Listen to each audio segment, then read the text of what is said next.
Whether you're new to anime or a lifelong battle-ready otaku, you've definitely noticed some reoccurring moments or situations that pop up in every show. Yup, I'm talking about tropes. I hope I'm saying that right, but anime tropes in this case. But of course, not every trope is created equally. Some make us cheer and happy, while others most of the time make us roll our eyes or complain about it. So today let's break these two down.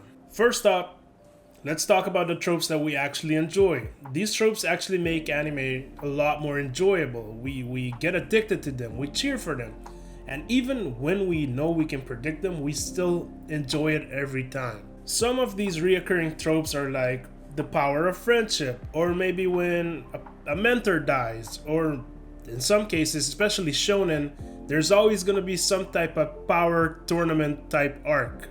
Let's be real, how many times have we seen very strong main characters, let's say Goku, Naruto, Natsu, for real, Natsu, pull off a victory just because of the power of friendship? Even though we know the reason, we know it's gonna be the case, we still admire it and we appreciate that valid reason. I mean, it's nice sometimes to see the main character put everything they have into their fights to protect their friends.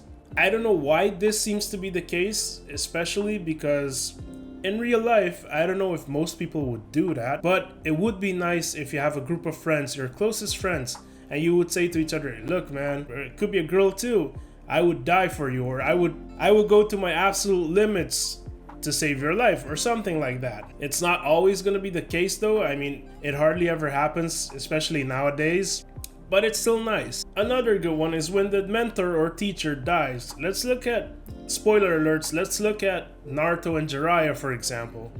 I mean, it sucks. It absolutely sucked. It was very painful to watch those episodes. But at the end of the day, it works. Because of that, Naruto went on to do Sage Jutsu, got way stronger, was ultimately able to defeat Pain because of that. So it's good for character development, and in most cases, the protagonist will get stronger, but it's a small price to pay. I mean, it hurts, it sucks. Sometimes we wish it doesn't happen, but it does.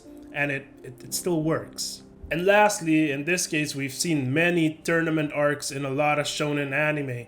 Let's look at Naruto. There was the Chunin exam, Yu Yu Hakusho, the Dark Tournament arc, Dragon Ball Super, the Tournament of Power.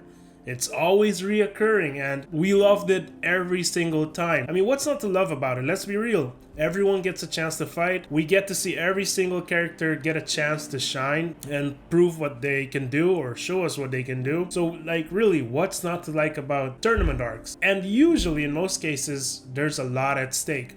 Naruto, if you didn't pass the Chunin exam, you don't get to be a ninja, and the whole point is to be Hokage. Dark Tournament, Yu Yu Hakusho, if they lose, they die. So, I mean, there's that. Tournament of Power, same thing. They don't lose, they don't just die, their whole universe gets erased. So, that's even worse, actually, and it can't be brought back. So, yeah, the risks, or the stakes, I would say, are very high in these cases. Now, those were the tropes we liked. Now let's talk about the ones we don't like as much, and I think these need to be retired as soon as possible. First off, and I think it's probably the worst one of all, filler episodes. I think everyone would agree with me that filler episodes are absolutely the worst thing you have to go through when you're watching a show.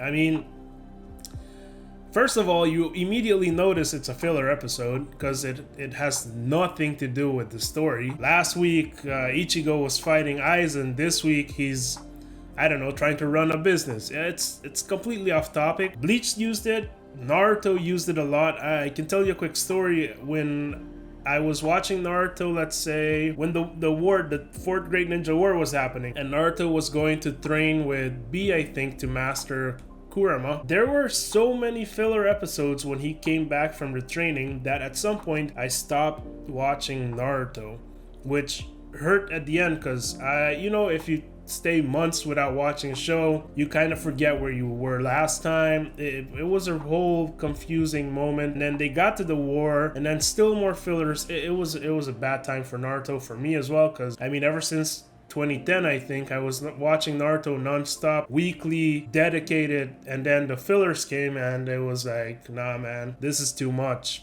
Another one we don't really like is overpowered main characters that don't have to struggle as much. Like, let's be real, Usually when you're watching an anime, not all the time, but you try to relate to the person, right? The main character. Let's be very honest. Real life is hard. You struggle every day. And if there's a main character that's super strong off the bat, doesn't have to struggle, let's take a look at Saitama, for example. Even though I enjoy One Punch Man, and usually not because of the fights, but mostly the comedy that it offers, you don't really relate to the guy. Like, he's super strong, he beats everyone in one punch. I mean, the most exciting I got was season 1 when he fought that Boros guy, I don't know his name right now, where the enemy didn't die in one punch. That was like, oh shoot, didn't die right away. So that was weird but unexpected. That was pretty much it. You don't really make a connection with the character. I don't get me wrong, it's still a very nice show. I still watch it. I watch all the seasons, but not for the motivational purposes or stuff like that. It's just for the comedic purposes. So overpowered characters that don't have to work for anything, those kind of suck. I mean, you have to work for things in life, right? And finally, I've seen my fair share of romance anime as well. As I stated before, I will watch anything anime. Unnecessary love triangles. Those are also the worst, because if it's not gonna happen, why even make it seem that it might, or there might be a potential thing there? You're gonna be rooting for the person, and ultimately it doesn't happen. There's like 50 episodes of them trying to build a connection, and then ultimately at the end, it just never happens. And you were like, why did they even put effort into this character or these characters to begin with? It's a waste of everyone's time. Like, I don't know what else to say about that in that regards, but yeah, those are the 3 negative tropes in my opinion as well. But at the end of the day, anime tropes, well, they're what makes anime. Whether it makes you cry, laugh, or cringe, they have to be there to make it anime. Some more than others. We appreciate some more than others. Ultimately, that's what makes anime anime. But now I want to hear from you. Which anime tropes are your favorite and which are your least favorites? Comment, let me know what you think are the best ones and the worst ones, of course. I'll be also putting a link up here so that you can watch my solo leveling episode reviews. I've been doing it weekly ever since it aired, so take a look at them. Solo leveling is it at the moment, so I do hope you'll enjoy those. If you made it to this part of the video, thank you so much for watching. Please leave a like, comment your thoughts down below, what you thought about the video, and of course, if you thought it was a little entertaining, you learned something new, please go ahead and leave a subscribe. See you on the next one.